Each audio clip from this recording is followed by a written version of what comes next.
Hoser, Hoopla, navigating Canadian English Sports Lingo. Hello everyone.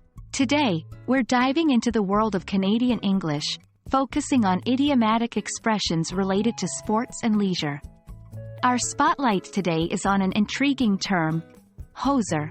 Are you ready to understand and use this word like a true Canadian? Then, let's get started.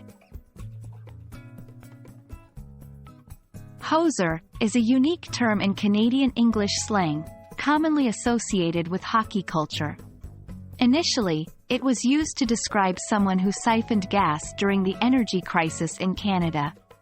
However, it's now often used to depict a stereotype of a simple, unsophisticated, and sometimes uncouth individual, similar to the American term, redneck, or the British term, chav. Imagine a person who loves hockey, enjoys a good beer, and is a little rough around the edges. That's the image hoser might evoke. Remember, though, that this is a colloquial and informal term. Use it judiciously, understanding its cultural implications. Hoser is often used in jest or for teasing among friends, especially during sports events or leisure activities.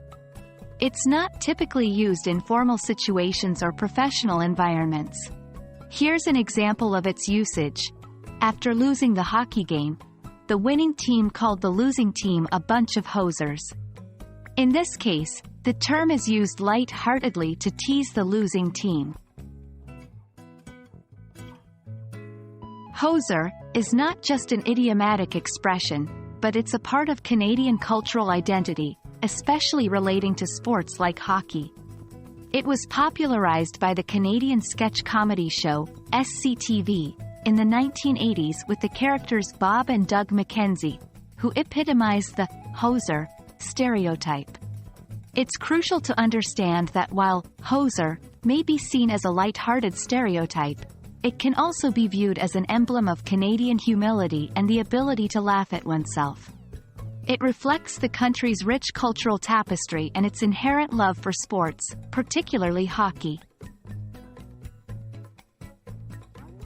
So, that's it for today's journey into Canadian English.